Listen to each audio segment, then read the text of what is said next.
Hello viewers, ఈరోజు మనం active voice and passive voice గురించి నేర్చుకుందాం. Voice is the form of a verb which shows whether the subject does something or has something done to it. అంటే voice అనేది మనకి ఏ విషయం తెలియజేస్తుంది అంటే ఒక సెంటెన్స్ తీసుకున్నట్లయితే అందులో ఉండే సబ్జెక్ట్ ఏదైనా పని చేస్తుందా లేదా ఆ సబ్జెక్ట్కి ఏదైనా పని చేయబడుతుందా, అంటే ఒక పనిని ఆ సబ్జెక్ట్ రిసీవ్ చేసుకుంటుందా అనే విషయాన్ని మనకు వాయిస్ అనే అంశం తెలియజేస్తుంది. ఇక్కడ కొన్ని రూల్స్ చూద్దాం. A verb is in the active voice when its form shows that the subject does something in that sentence or the subject is the doer of the action. The active voice is so called because the subject acts. అంటే ఇక్కడ person అయితే ఇక్కడ ఏంటి, ఒక సెంటెన్స్ని మనం తీసుకున్నట్లయితే అందులో ఉండే సబ్జెక్ట్ పని చేస్తుందా అంటే చేస్తుంది అని తెలియజేసే వర్బ్ ఫామ్ ఏదైతే ఉంటుందో దాన్ని మనం వాయిస్ అని అంటాం. సో ఒక సెంటెన్స్లో సబ్జెక్ట్ అనేది పని చేసినట్లయితే ఆ సెంటెన్స్ మనం యాక్టివ్ వాయిస్లో ఉంది అని అంటాం. ఎందుకంటే అక్కడ ఉండే సబ్జెక్ట్ యాక్టివ్గా ఉంది లేదా యాక్ట్ చేస్తుంది లేదా పని చేస్తుంది. కాబట్టి ఆ సెంటెన్స్ని మనం అంటే ఏ సెంటెన్స్లో అయితే సబ్జెక్ట్ పని చేస్తుందో ఆ సెంటెన్స్ మనం యాక్టివ్ వాయిస్ అని అంటాం. అదేవిధంగా ప్యాసివ్ వాయిస్ అంటే ఎట్లా ఉంటుందంటే a verb is in the passive voice when its form shows that something is done to the subject. The passive voice is so called because the subject is not active in the sentence but passive, that is suffers or receives some action. So ఒక సెంటెన్స్లో మనకి ఒక verb రూపం అంటే verb form ఆ సెంటెన్స్లో ఉండే subject పని చేయట్లేదు, ప్యాసివ్గా ఉంది, అంటే ఏదైనా ఒక పనిని రిసీవ్ చేసుకుంటుంది కానీ పని చేయట్లేదు అని తెలియజేసినప్పుడు మనం ఆ సెంటెన్స్ని ప్యాసివ్ వాయిస్లో ఉంది అని అంటాం. ఎందుకంటే అక్కడ ఉండే సబ్జెక్ట్ అనేది ప్యాసివ్గా ఉంటుంది, ఒక పనిని రిసీవ్ చేసుకుంటుంది అంతేగాని పని చేయట్లేదు. కాబట్టి ఆ సెంటెన్స్ని మనం ప్యాసివ్ వాయిస్ సెంటెన్స్ అని అంటాం. ఇది active voice, passive voice sentences. అంటే సింపుల్గా చెప్పాలంటే ఒక సెంటెన్స్ తీసుకున్నట్లయితే అందులో ఉండే సబ్జెక్ట్ పని చేసినట్లయితే దానిని మనం యాక్టివ్ వాయిస్ అంటాం. ఆ విధంగా కాకుండా ఒక సెంటెన్స్లో ఉన్న సబ్జెక్ట్ పనిని రిసీవ్ చేసుకున్నట్లయితే లేదా ఆ పని వల్ల సఫర్ అయినట్లయితే అప్పుడు మనం అంటే అది ప్యాసివ్గా ఉంటుంది, పని చేయట్లేదు. అట్లాంటి సందర్భాలలో మనం ఆ సెంటెన్స్ని ప్యాసివ్ వాయిస్ సెంటెన్స్ అని అంటాం. ఇక్కడ చూడండి, జస్ట్ ఇక్కడ ఎగ్జాంపుల్స్ చూద్దాం. ఫస్ట్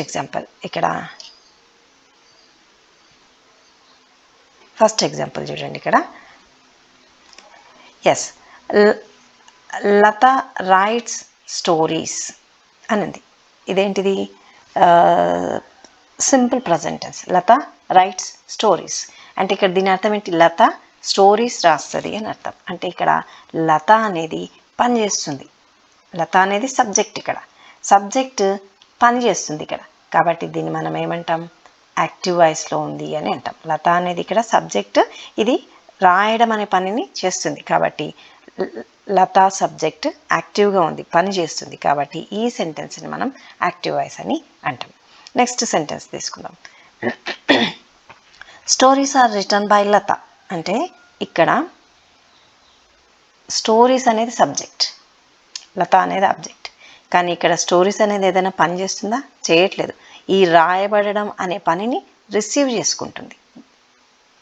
ఇది ప్యాసివ్గా ఉండి ఇక్కడ జరిగిన పనిని రిసీవ్ చేసుకుంటుంది. అంటే ఈ రాయడం అనే పని దీని మీద జరుగుతుంది. కాబట్టి స్టోరీస్ అనే సబ్జెక్టు ఈ సెంటెన్స్లో ప్యాసివ్గా ఉంటుంది.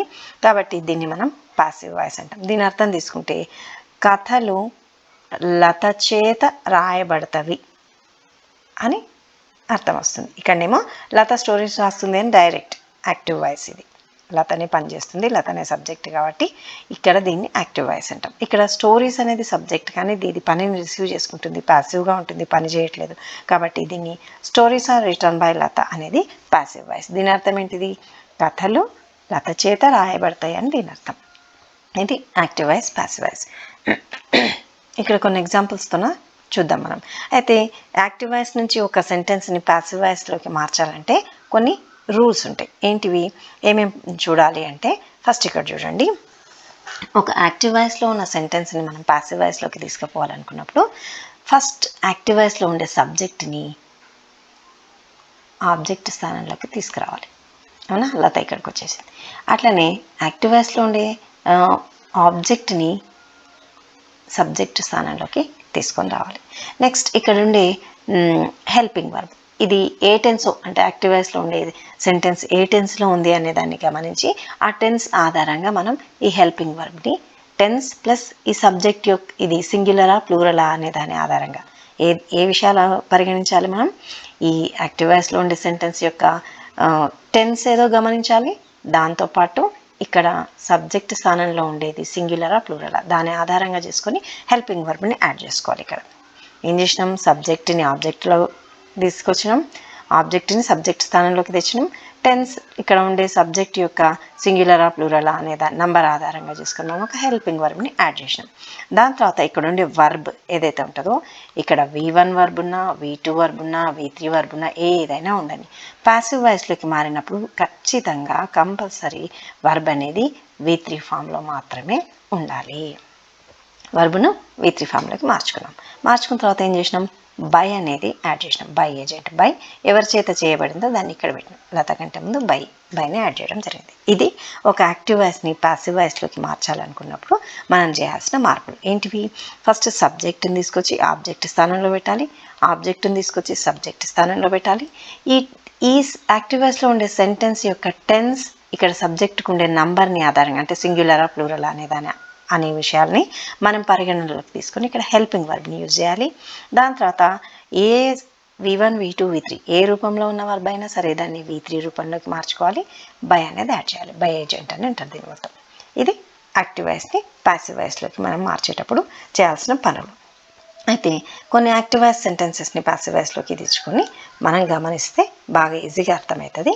అయితే ఇక్కడ యాక్టివ్ వాయిస్ నుంచి ప్యాసివ్ వాయిస్లోకి మార్చేటప్పుడు మనం యాక్టివ్ వాయిస్లో ఉండే టెన్స్ 12 టెన్సెస్ ఇవి మొత్తం యాక్టివ్ వాయిస్కి సంబంధించినవి, ఎందుకంటే అక్కడ సబ్జెక్టే పనిచేస్తుంది. కానీ ప్యాసివ్ వాయిస్లో అన్ని టెన్సెస్ ఉండవు, కేవలం ఒక 8 మాత్రమే ఉంటాయి. అంటే సింపుల్ ప్రజెంట్ టెన్స్లో ఫస్ట్ 3, సింపుల్ పాస్ట్ టెన్స్లో ఫస్ట్ 3 ఉంటాయి. నెక్స్ట్ సింపుల్ పాస్ట్ టెన్స్లో కూడా ప్రజెంట్ టెన్స్లో ఫస్ట్ 3 ఉంటాయి, తర్వాత పాస్ట్ టెన్స్లో కూడా ఫస్ట్ 3 ఉంటాయి. తర్వాత ఫ్యూచర్లో మాత్రం సింపుల్ ఫ్యూచర్ పర్ఫెక్ట్ టెన్సెస్కి మాత్రమే ప్యాసివ్ వాయిస్ అనేది ఉండడం జరుగుతుంది. అవి ఇక్కడ ఎగ్జాంపుల్స్తో సహా తీసుకుందాం. మనం ఇక్కడ చూసినట్లయితే active voice to passive voice, first tense active voice sentence, passive voice sentence ఎట్లా మారిందో చూద్దాం. సింపుల్ ప్రజెంట్ టెన్స్, ఫస్ట్ మనం సింపుల్ ప్రజెంట్ టెన్స్లో తీసుకుందాం. సింపుల్ ప్రజెంట్ టెన్స్లో ఒక సెంటెన్స్ని ప్యాసివ్ వాయిస్లోకి ఎట్లా మారుస్తాం. First simple present tense structure ఏముంది, subject plus V1 /S plus object అని మనం నేర్చుకున్నాం సింపుల్ ప్రజెంట్ టెన్స్ నేర్చుకున్నప్పుడు. దీని స్ట్రక్చర్ ఇక్కడికి వచ్చేసరికి ఏమైనా మారిపోతుంది, సబ్జెక్ట్ ఇక్కడ ఉండే హెల్పింగ్ వర్బ్స్ ఏంది, simple present tense am, is, are అనేటివి ఉంటాయి. సో యామ్, ఈజ్, ఆర్ అనే helping verbs V3 plus by plus ఆబ్జెక్ట్గా మార్చేస్తాం. ఇక్కడ ఎగ్జాంపుల్ చూద్దాం. ఎగ్జాంపుల్ చూస్తే ఇంకా మనకి ఈజీగా అర్థమవుతుంది. He writes a story. Subject V1 plus S, a story object. He writes a story. అతడు స్టోరీ రాస్తాడు, అతడు ఒక స్టోరీ రాస్తాడు. దీన్ని యాక్టివ్ వాయిస్ నుంచి ప్యాసివ్ వాయిస్లోకి మార్చినప్పుడు ఇది యాక్టివ్ వాయిస్, ఎందుకంటే హీ అనే సబ్జెక్ట్ పనిచేస్తుంది ఇక్కడ కాబట్టి ఇది యాక్టివ్ వాయిస్. దీన్ని ప్యాసివ్ వాయిస్లోకి మార్చినప్పుడు ఈ ఆబ్జెక్ట్ని సబ్జెక్ట్ స్థానంలోకి తీసుకొచ్చినాం, ఈ సబ్జెక్ట్ని ఆబ్జెక్ట్ స్థానంలోకి తీసుకొచ్చినాం. నెక్స్ట్ ఈజ్ అనే హెల్పింగ్ వర్బ్, ఇది simple present tense singular subject కాబట్టి ఈజ్ అనే హెల్పింగ్ వర్బ్ని ఇక్కడ పెట్టినాం. వర్బ్ని V1 నుంచి V3లోకి మార్చుకున్నాం, బై ఏజెంట్ని యాడ్ చేసినాం. ఇక్కడ చూడండి హీ అనేది హిమ్గా మారిపోతుంది ఆబ్జెక్ట్ స్థానం. మనం ప్రొనౌన్స్ అనే వీడియోలో చెప్పిన మీకు సబ్జెక్ట్స్ అనేవి సబ్జెక్టివ్ ప్రొనౌన్, ఆబ్జెక్టివ్ ప్రొనౌన్ అనేవి ఉంటాయి. ఇక్కడ ఇది పేరు ఉంటేనేమో పేరే వస్తుండే, కానీ ఇక్కడ ప్రొనౌన్ ఉంది కాబట్టి ఇది సబ్జెక్ట్ స్థానంలో హీ అని ఉంటుంది ప్రొనౌన్, కానీ అది ఆబ్జెక్ట్ స్థానంలోకి వచ్చినప్పుడు హిమ్గా మారిపోతుంది. కాబట్టి హీ అనేది హిమ్గా మార్చేసినాం. A story is written by him, అతని చేత ఒక స్టోరీ రాయబడుతుంది అని అర్థం. నెక్స్ట్ ఇంకొక example, I write a story, నేను ఒక స్టోరీ రాస్తా. ఇక్కడ ఐ అనేది సబ్జెక్ట్. ఇక్కడ చూద్దాం, ఏ స్టోరీ అనేది సబ్జెక్ట్ స్థానంలోకి వచ్చింది, ఐ అనేది మీగా మారి ఆబ్జెక్ట్ స్థానంలోకి వచ్చింది. ఈజ్ సింగులర్ ఒకటే స్టోరీ ఉంది కాబట్టి ఈజ్ అనే హెల్పింగ్ వర్బ్ని తీసుకున్నాం, V3 ఫామ్లోకి మార్చేసినాం verb V3 by. I write a story అనేది ఇక్కడికి వచ్చినప్పుడు ఏమవుతుంది, a story is written by me అని మారిపోతుంది. నెక్స్ట్ ఇంకొక ఎగ్జాంపుల్, యూ రైట్ స్టోరీస్. ఇక్కడ చూడండి, యూ అనేది సబ్జెక్ట్, స్టోరీస్ అనేది ఆబ్జెక్ట్. ఇది ప్లూరల్ తీసుకున్నాం ఒక ఎగ్జాంపుల్. యూ రైట్ స్టోరీస్, మీరు స్టోరీస్ రాస్తారు అని అర్థం. సో స్టోరీస్ అనేది ప్లూరల్ కాబట్టి ఇక్కడ ఆర్ సింపుల్ ప్రజెంట్ టెన్స్, కానీ ఇది ప్లూరల్ నెంబర్ కాబట్టి ఆర్ అనే హెల్పింగ్ వర్బ్ని మనం తీసుకున్నాం. Stories are written V3 form by you. యూగానే ఉంటుంది కాబట్టి stories are written by you. మీ చేత స్టోరీస్ మీ చేత రాయబడతవి అని దీని అర్థం. ఇది simple present tense. Next present continuous టెన్స్లో ఒక ఎగ్జాంపుల్ చూద్దాం. ప్రజెంట్ కంటిన్యూస్ స్ట్రక్చర్ ఏంది యాక్టివ్ వాయిస్కి అంటే మామూలు టెన్స్లో subject plus am or is or plus V1 plus ing form. ఇది యాక్టివ్ వాయిస్ యొక్క స్ట్రక్చర్. ఇక్కడికి వస్తే ప్యాసివ్ వాయిస్ స్ట్రక్చర్ ఏమవుతుంది, subject plus am or is or plus being plus V3 plus by plus object రూపంలోకి మారిపోతుంది. Example చూద్దాం. I'm writing a story. I అనేది first person. I'm writing a story, నేను story రాస్తూ ఉన్నాను. అప్పుడు ఇక్కడికి వచ్చేసరికి ఇది ఆబ్జెక్ట్ కదా, సబ్జెక్ట్ స్థానంలోకి వచ్చేసింది ఏ స్టోరీ. ఐ అనేది సబ్జెక్ట్ నుంచి ఆబ్జెక్ట్ స్థానంలోకి వచ్చి మీగా మారిపోయింది. ఏ స్టోరీ ఈజ్, ఇది స్టోరీ అనేది ఒక్కటే స్టోరీ కాబట్టి ఈజ్ అనే హెల్పింగ్ వర్బ్ని ఎంపిక చేసుకున్నాం. A story is present tense కాబట్టి, కంటిన్యూస్ టెన్స్ కాబట్టి బీయింగ్ అనే హెల్పింగ్ వర్బ్ వచ్చింది. A story is being written by me. A story is being written by me అంటే నా చేత ఒక స్టోరీ రాయబడుతూ ఉంది అని అర్థం. Next you are writing a story, మీరు స్టోరీ రాస్తూ ఉన్నారు అని అర్థం. ఇక్కడికి వస్తే ఏ స్టోరీ అనేది సబ్జెక్ట్గా మారింది, యూగానే మారింది, ఆబ్జెక్ట్ స్థానంలోకి వచ్చేసింది. ఈజ్ బీయింగ్ అనేది ఒకటే స్టోరీ కాబట్టి ఈజ్ బీయింగ్. ఒకవేళ రెండు స్టోరీస్ ఒక ప్లూరల్ అయితే స్టోరీస్ అయితే ఆర్ బీయింగ్ అని తీసుకోవాలి ఇక్కడ మనం. Is being written by you. A story is being written by you, ఒక స్టోరీ మీ చేత రాయబడుతూ ఉంది. కంటిన్యూస్ టెన్స్ వచ్చినప్పుడు ఎప్పుడైనా బీయింగ్ అనే హెల్పింగ్ వర్బ్ని ఇక్కడ తీసుకోవడం జరుగుతుంది. ఇది ప్రజెంట్ కంటిన్యూస్ టెన్స్. నెక్స్ట్ ఇంకొక example. He is writing story. He is writing a story, అతడు ఒక స్టోరీ రాస్తూ ఉన్నాడు. A story is being written by him, ఒక స్టోరీ అతని చేత రాయబడుతూ ఉంది అని అర్థం. Next present perfect tense. దీని స్ట్రక్చర్ చూద్దాం. ఇక్కడ subject plus have or has plus V3 plus object. ఇక్కడికి వచ్చేసరికి ప్యాసివ్ వాయిస్లో ఏముంటుంది, subject plus have or has plus been plus V3 plus by plus object ఇట్లా మారుతుంది. ఎగ్జాంపుల్ చూడండి.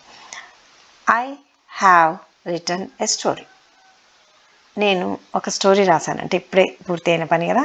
ప్రజెంట్ పర్ఫెక్ట్ టెన్స్ అంటే మనం ఉపయోగించేది నేను ఇప్పుడే ఒక స్టోరీ రాశాను. I have written a story, ఇది యాక్టివ్ వాయిస్. దీన్ని ప్యాసివ్ వాయిస్లోకి మారిస్తే చూడండి, ఏ స్టోరీ అనేదాన్ని మనం సబ్జెక్ట్గా తీసుకొచ్చినాం. ఇక్కడ ఇది present tense, present perfect tense కాబట్టి హ్యాజ్ హ్యావ్లు ఉపయోగిస్తాం కాబట్టి ఇక్కడ సింగులర్ కాబట్టి హ్యాజ్ అనేది ఉపయోగించాం. హ్యాజ్ అనే హెల్పింగ్.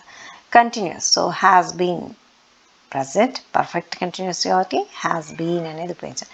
V3 ఫామ్లోకి, ఇది V3 ఫామ్ ఉంది ఇక్కడ, ఇక్కడ కూడా V3 ఫామ్లోకి ఉంటుంది. ఇక్కడ ఏదున్నా V1 V2 V3 ఏదున్నా యాక్టివ్ వాయిస్లో ప్యాసివ్ వాయిస్లోకి వచ్చినప్పుడు V3 ఫామ్లోకే మార్చాలి. V3 ఫామ్ మాత్రమే ఉంటుంది ప్యాసివ్ వాయిస్లో కాబట్టి V3ని రిటర్న్ బై మీగా మార్చేసినాం. I have written a story అనేదాన్ని a story has been written by me. ఇక్కడ హ్యావ్ ఎందుకు వచ్చింది, ఇది ఫస్ట్ పర్సన్ కాబట్టి ఐతో పాటు హ్యావ్ వచ్చింది. ఇక్కడ హ్యాజ్ ఎందుకు వచ్చింది, థర్డ్ పర్సన్ అందులోనూ సింగులర్ కాబట్టి థర్డ్ పర్సన్ సింగులర్కి హ్యాజ్ రావాలి. ఇది next. Hey has return stories, ఇక్కడ థర్డ్ పర్సన్ సింగులర్ కాబట్టి హ్యాజ్ అనేది తీసుకున్నాం. రిటర్న్ స్టోరీస్, అతడు స్టోరీస్ రాసెను అని అర్థం, అంటే ఇప్పుడే పూర్తయిందని అర్థం. నెక్స్ట్ ఇక్కడ చూడండి, స్టోరీస్ అనేది ప్లూరల్ కాబట్టి స్టోరీస్ హ్యావ్ అనే helping verb, have been written by him. Stories have been written by him. He has written stories. Stories have been written by him. ఇది passive voice. నెక్స్ట్ ఇది present tense.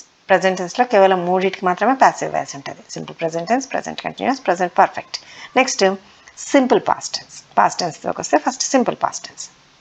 దీని structure ఏంటి, subject plus V2 plus object. ఇక్కడ structure ఏ విధంగా మారుతుంది, subject plus was or were plus V3 plus by plus object. ఇక్కడ చూడండి example. I wrote a story, నేను ఒక స్టోరీ రాసిన అని అర్థం. ఇక్కడ దీన్ని ప్యాసివ్ వాయిస్లోకి మార్చాలంటే ఏం చేయాలి, స్టోరీని సబ్జెక్ట్ స్థానంలోకి తీసుకురావాలి. ఏ స్టోరీ సింగులర్ కాబట్టి వాజ్ అనే హెల్పింగ్ వర్బ్ని ఎంపిక చేసుకున్నాం. A story was return, V1 V2 ఇక్కడ V2 ఉన్నది, ఇక్కడ V3గా మారుతుంది. ఏ story was written by me, నా చేత ఒక స్టోరీ రాయబడింది లేదా ఒక స్టోరీ నా చేత రాయబడింది అనేది అర్థం. నెక్స్ట్ ఇంకో ఎగ్జాంపుల్, యూ రోట్ స్టోరీస్, ఇక్కడ ప్లూరల్ తీసుకున్నాం. మీరు స్టోరీస్ రాశారు. ఇక్కడ చూడండి స్టోరీస్ ప్లూరల్ కాబట్టి వర్ అనే హెల్పింగ్ వర్బ్ని తీసుకున్నాం. Stories were written by you, stories were written by you, మీ స్టోరీస్ మీ చేత రాయబడినవి అని అర్థం. ఇది simple past tense. Next past continuous tense తీసుకున్నాం. దీని స్ట్రక్చర్ ఎట్లుంటుంది, subject plus was or were plus V1 plus ing plus object. ఇక్కడ subject plus was or were plus being plus V3 plus by plus object. Continuous tense అనగానే being ఖచ్చితంగా ఉండాలి. అదే perfect continuous అయితే been అనేది ఉంటుంది, అది గమనించుకోండి. Next example, I was writing a story, నేను ఒక స్టోరీ రాస్తూ ఉంటిని అనేదాన్ని ప్యాసివ్లోకి తీస్తే ఇక్కడ స్టోరీని సబ్జెక్ట్ స్థానంలోకి తెచ్చినాం. ఐని ఆబ్జెక్ట్ స్థానంలోకి వచ్చినప్పుడు అది ఆబ్జెక్టివ్ ప్రొనౌన్ కాబట్టి మీగా మారిపోతుంది. A story was past tense, being continuous tense. ఇది సింగులర్ ఒకటే ఉంది కాబట్టి వాజ్ తీసుకున్నాం. ఒకవేళ ప్లూరల్ అయితే వర్ అనేది తీసుకోవాల్సి వచ్చేది. A story was being continuous కాబట్టి బీయింగ్ వచ్చింది. Being written V3 form. A story was being written by me, నా చేత ఒక స్టోరీ నా చేత రాయబడుతూ ఉండేను అని అర్థం. నెక్స్ట్ ఇక్కడ చూద్దాం, హీ వాజ్ రైటింగ్ స్టోరీస్, అతడు స్టోరీస్ రాస్తూ ఉండేను. ఇక్కడికి వస్తే స్టోరీస్ అనేది ప్లూరల్ కాబట్టి వర్ అనే హెల్పింగ్ వర్బ్ తీసుకున్నాం. కంటిన్యూస్ కాబట్టి బీయింగ్ తీసుకున్నాం. So stories were being written by me, ఇది పాస్ట్ టెన్స్ కాబట్టి వర్. ఒకవేళ ప్రజెంట్ టెన్స్ అయితే ఆర్ తీసుకునే వాళ్ళం. So stories were being written by him, stories అతడి చేత రాయబడుతూ ఉండేను అని అర్థం. ఇది past continuous. Next past perfect tense. దీని స్ట్రక్చర్ చూద్దాం. Subject plus had plus V3 plus object. Passive వాయిస్లోకి వస్తే దీని స్ట్రక్చర్ ఎట్లుంటుంది, subject plus had plus been plus V3 plus by plus object. So ఇక్కడ చూడండి, I had written a story, నేను story రాసి ఉంటిని అని చెప్తుంది. ఇక్కడ a story had been perfect continuous కాబట్టి బీన్ అనేది ఉండాలి. So a story had past tense కాబట్టి హ్యాడ్, పర్ఫెక్ట్ కంటిన్యూస్ కాబట్టి been. So a story had been written V3 written by me, నా చేత ఒక స్టోరీ నా చేత రాయబడి ఉండేను అని అర్థం. ఇది past perfect. Next future tense. Past టెన్స్లో కూడా simple past tense, past continuous, past perfect, ఈ మూడింటికి మాత్రమే ప్యాసివ్ వాయిస్ ఉంటుంది. Next simple future tense. Future టెన్స్లో కేవలం రెండింటికి ఉంటుంది passive voice. Simple future tense plus future perfect టెన్స్కి మాత్రమే ఉంటుంది. ఎగ్జాంపుల్ స్ట్రక్చర్ చూద్దాం. Simple future tense, subject plus shall or will plus V1 plus object. ఇక్కడ ప్యాసివ్ వాయిస్లో ఎట్లుంటుంది structure, subject plus will plus be plus V3 plus by plus object. Example, I shall write a story, నేను ఒక story రాస్తాను ఫ్యూచర్లో. A story will be written by me, so ఇక్కడ be వస్తుంది, will be written by me, ఒక story నా చేత రాయబడుతుంది అంటే భవిష్యత్తులో జరుగుతుంది అని చెప్పడం. Next he will write stories, అతడు స్టోరీస్ రాస్తాడు. Stories will be written by him, అతని చేత స్టోరీస్ రాయబడతాయి. ఇది next future perfect tense. Structure చూద్దాం. Subject plus will or shall plus have plus V3 plus object. ఇక్కడికి వస్తే subject plus will plus have been plus V3 plus by plus object. Example, I shall have written a story, నేను ఒక story రాసి ఉంటాను భవిష్యత్తులో, రాసి ఉంటాను అయిపోయి ఉంటుంది వరకు, పర్ఫెక్ట్ టెన్స్ కదా. సో దీన్ని ప్యాసివ్ వాయిస్లో తెస్తే a story will have been written by me, నా చేత ఒక స్టోరీ రాయబడి ఉంటుంది భవిష్యత్తులో, ఒక స్టోరీ నా చేత రాయబడి ఉంటుంది ఇక్కడ. Next he will have written a story, అతడు ఒక స్టోరీ రాసి ఉంటాడు భవిష్యత్తులో. అప్పుడు దాన్ని ఎట్లా, a story will have been, will అనేది ఫ్యూచర్ని సూచిస్తుంది, హ్యావ్ బీన్ అనేది పర్ఫెక్ట్ కంటిన్యూస్ని సూచిస్తుంది. Will have been written by him, ఇది ప్యాసివ్ వాయిస్. అయితే ఇక్కడ ప్రొనౌన్స్ అవి యాక్టివ్ వాయిస్ నుంచి ప్యాసివ్ వాయిస్లోకి ఎట్లా మారుతాయో చూద్దాం. యాక్టివ్ వాయిస్ నుంచి ప్యాసివ్, సబ్జెక్టివ్ ప్రొనౌన్ నుంచి ఆబ్జెక్టివ్ ప్రొనౌన్కి మారుతుందని చెప్పిన మీకు. I, me, we, us, you, he, him, she, her, it it, they దెమ్గా మారిపోతాయి. Next, an indirect object denotes the person to whom or for whom something is given or done, while a direct object usually denotes a thing. So మనం active voice నుంచి passive వాయిస్లోకి తీసుకునేటప్పుడు ఆబ్జెక్ట్ని మనం subject స్థానంలోకి తేవాలని అనుకుంటున్నాం, కానీ ఆబ్జెక్టులు కొన్నిసార్లు రెండు ఉంటాయి. ఎగ్జాంపుల్ చూద్దాం. అట్లా రెండు ఆబ్జెక్ట్స్ ఉన్నప్పుడు పర్సన్ ఏమో ఇండైరెక్ట్ ఆబ్జెక్ట్ అంటాం. ఒకవేళ ఆబ్జెక్ట్ అంటే వస్తువు ఉన్నట్లయితే దాన్ని మనం డైరెక్ట్ ఆబ్జెక్ట్ అని అంటాం. సో ఎగ్జాంపుల్ చూద్దాం. ఫస్ట్ మనం ఎగ్జాంపుల్ చూసిన తర్వాత, రాము గేవ్ అస్ ఏ బుక్. ఇక్కడ రాము అనేది సబ్జెక్ట్, గేవ్ అస్ ఇచ్చిండు, అస్ అనేది మాకు ఇచ్చిండు, ఏ బుక్. ఇక్కడ రాము అనేదేమో సబ్జెక్ట్, ఇక్కడ ఇదేమో ఆబ్జెక్ట్లు రెండు వచ్చినాయి, కానీ ఇందులో వస్తువు ఇది కాబట్టి దీన్ని డైరెక్ట్ ఆబ్జెక్ట్ అంటాం. ఇక్కడ మనుషులు, దీన్ని ఇండైరెక్ట్ ఆబ్జెక్ట్ అంటాం. ఇండైరెక్ట్ ఆబ్జెక్ట్, ఇది సబ్జెక్ట్ మాకిచ్చిండు, సో ఇక్కడ ఉన్న మనుషుల్ని మనం ఇండైరెక్ట్ ఆబ్జెక్ట్గా తీసుకుంటాం, అక్కడ ఉండే వస్తువుని డైరెక్ట్ ఆబ్జెక్ట్గా తీసుకుంటాం.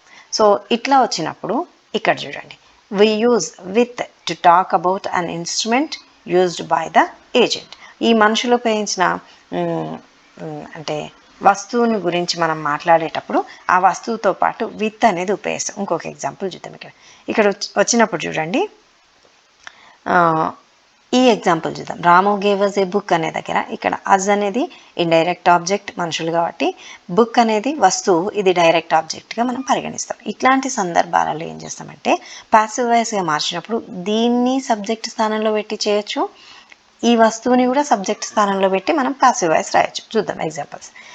చూడండి, పాసివ్ వాయిస్ ఇదేమో యాక్టివ్ వాయిస్ అయితే పాసివ్ వాయిస్లోకి మార్చినప్పుడు, a book was given to us.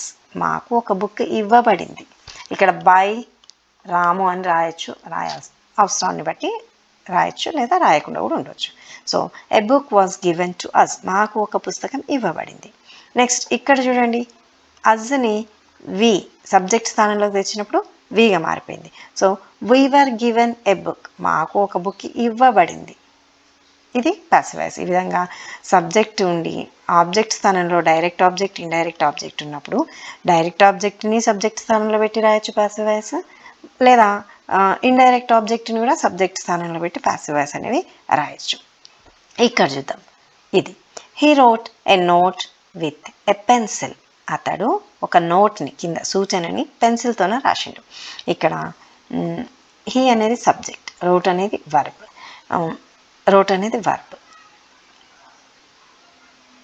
Note అనేది ఆబ్జెక్ట్,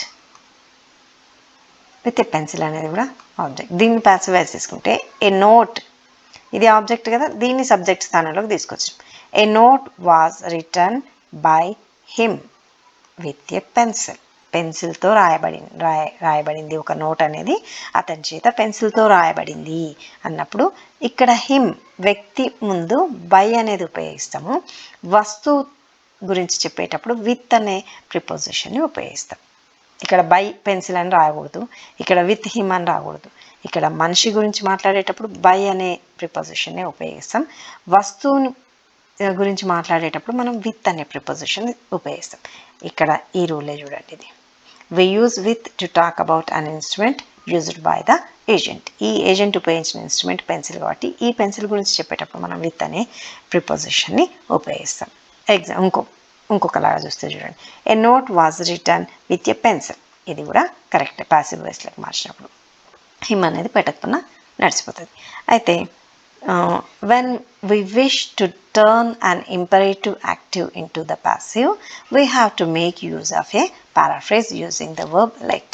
అయితే ఇక్కడ ఏంటిది అంటే దీని అర్థం, మనం ఒక ఇంపరేటివ్ సెంటెన్స్, మీకు సెంటెన్సెస్లో చెప్పిన ఇంపరేటివ్ సెంటెన్సెస్ అంటే ఆజ్ఞలు లేదా విన్నపాలను మనం యాక్టివ్ వాయిస్ నుంచి పాసివ్ వాయిస్లోకి మార్చినప్పుడు ఒక లెట్ అనే పారాఫ్రేజ్ని ఉపయోగిస్తూ ఒక లెట్ అనే వర్బ్ని ఉపయోగిస్తాం. దాన్ని ఎట్లా చేయాలో ఇక్కడ చూద్దాం. Tell her to give the chocolate. ఇది యాక్టివ్ వాయిస్. దీన్ని పాసివ్ వాయిస్లోకి మార్చినప్పుడు let her be told to give the chocolate. ఇది passive voice. Next, we don't use by agent. ఇక్కడ ఇంకొక రూల్ చూద్దాం. We don't use by agent, by plus agent in the following cases. మనం by him, by me, by you అని ఉన్నాయి కదా last కంటే ఎవరి చేత చేయబడిందో చెప్పినాం అక్కడ. కానీ కింది సందర్భాలలో, కొన్ని సందర్భాలలో బై అని ఎవరి చేత చేయబడిందో చెప్పాల్సిన అవసరం లేదు, డైరెక్ట్గా మనం రాసేయచ్చు. ఎగ్జాంపుల్ చూద్దాం. ద పర్సన్, ఏ సందర్భాలలో అంటే ఒకటో సందర్భం, the person who is known for all, అందరికీ పనిచేసిన వ్యక్తి ఎవరో అందరికీ తెలుసు అనుకోండి, అప్పుడు మనం ప్రత్యేకంగా బై హిమ్ అని చెప్పాల్సిన అవసరం లేదు. అట్లాంటి ఎగ్జాంపుల్ చూద్దాం. The police arrested the thief yesterday, పోలీసులు థీఫ్ని నిన్న అరెస్ట్ చేసిండ్రు, ఇది దీని అర్థం. ఇప్పుడు పోలీసులే కదా అరెస్ట్ చేసేది, అరెస్ట్ చేసిండు అంటే పోలీసులే అరెస్ట్ చేస్తారు, ఇది ప్రతి ఒక్కరికి తెలుసు. కాబట్టి పని చేసింది ఎవరో అందరికీ తెలుసు. అట్లాంటప్పుడు మళ్ళీ మనం ప్రత్యేకంగా పోలీసుల చేత అరెస్ట్ చేయబడ్డాడు అని చెప్పాల్సిన అవసరం లేదు. అట్లాంటి సందర్భాలలో దీన్ని తీసేసి the thief was arrested yesterday, మళ్ళీ బై పోలీస్ అని పెట్టాల్సిన అవసరం లేదు. ఇది ఒక సందర్భం. నెక్స్ట్ రెండో సందర్భం ఇక్కడ, when we prefer work to work, అంటే పని చేసిన వాళ్ళు మనకేం అవసరం లేదు, ఎవరైనా చేయండి, కానీ మనకి ఏం పని జరిగింది అనేది ముఖ్యం. అట్లాంటి సందర్భాలలో అంటే పని చేసిన వ్యక్తుల కంటే పని ఏం జరిగిందో ఆ పనికి ఎక్కువ ప్రాధాన్యత మనం ఇచ్చినప్పుడు మళ్ళీ మనం బై అని ఎవరు చేసినారో వాళ్ళ పేరు రాయాల్సిన అవసరం లేదు, బై ఏజెంట్ ఉపయోగించాల్సిన అవసరం లేదు. ఇక్కడ ఎగ్జాంపుల్ చూద్దాం. ద సెల్ వెజిటబుల్స్ హియర్, వాళ్ళు ఇక్కడ కూరగాయలు అమ్ముతారు. ఇక్కడ మనకు ఎవరు అమ్మితే మనకెందుకు, మనకు వ్యక్తులు అవసరం లేదు, ఇంపార్టెంట్ కాదు, అక్కడ ఏం జరుగుతుందనే పనే ఇంపార్టెంట్. కాబట్టి అప్పుడు బై దెమ్ అని రాయాల్సిన, వెజిటబుల్స్ ఆర్ సోల్డ్ హియర్, ఇక్కడ కూరగాయలు అమ్మబడును అని చెప్తే చాలు, మళ్ళీ వాళ్ళ చేత అమ్మబడును అని చెప్పాల్సి, ఇక్కడ బై దెమ్ అని పెట్టాల్సిన అవసరం లేదు. ఈ సందర్భం ఒకటి. నెక్స్ట్ మూడో సందర్భం, when the following words come in the place of subject,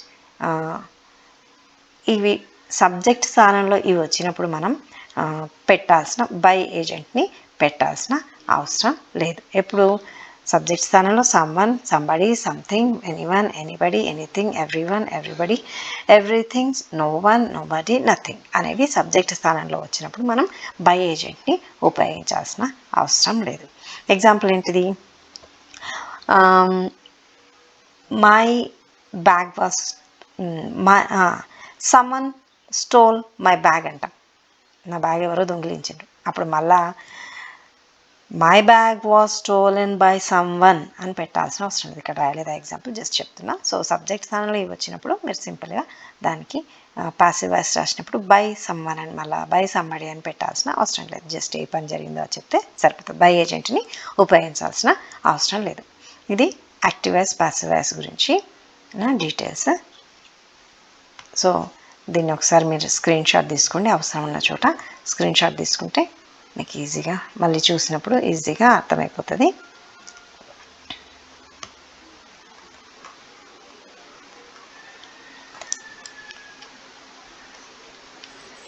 మళ్ళీ ఒకసారి చూడండి, దీన్ని రెండు సార్లు చూడడం వల్ల మీకు ఇంకా క్లియర్గా కూడా అర్థమవుతుంది. ఒకేసారి మొత్తం కాకుండా చూసి మీరు నంబర్ ఆఫ్ ఎగ్జాంపుల్స్ ప్రాక్టీస్ చేస్తుండండి. చేయడం వల్ల మీకు ఆ రూల్స్ అవన్నీ ఎట్లా యాక్టివ్ వాయిస్ నుంచి పాసివ్ వాయిస్లోకి మారుస్తున్నాం అనేవి ఈజీగా అర్థమైపోతాయి. నంబర్ ఆఫ్ ఎగ్జాంపుల్స్ ప్రాక్టీస్ చేయడం వలన మీరు పర్ఫెక్ట్గా మారిపోతారు. కాబట్టి ఈ వీడియో చూసినాక మళ్ళీ ఒకసారి చూడండి, చూసి ఎగ్జాంపుల్స్ ప్రాక్టీస్ చేస్తూకోండి. మీరే ఓన్గా, మీకు ఎట్లా టెన్సెస్ వచ్చు కాబట్టి మీరే ఓన్గా యాక్టివ్ వాయిస్లో ఒక సెంటెన్స్ రాయండి, దాన్ని పాసివ్ వాయిస్లోకి మారుస్తూకోండి. అప్పుడు మీరు ఈజీగా యాక్టివ్ వాయిస్ నుండి ఒక సెంటెన్స్ని పాసివ్ వాయిస్లోకి మార్చడం ఎట్లా అనేది మీకే క్లియర్గా అర్థమైపోతుంది, ఈజీగా ఉంటుంది.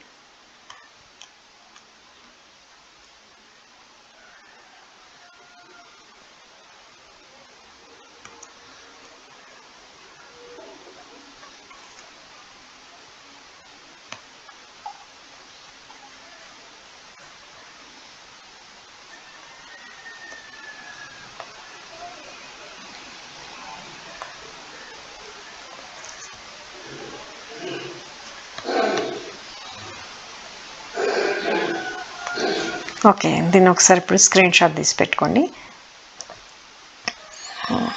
మళ్ళీ చూసుకోవడానికి ఈజీ ఉంటుంది.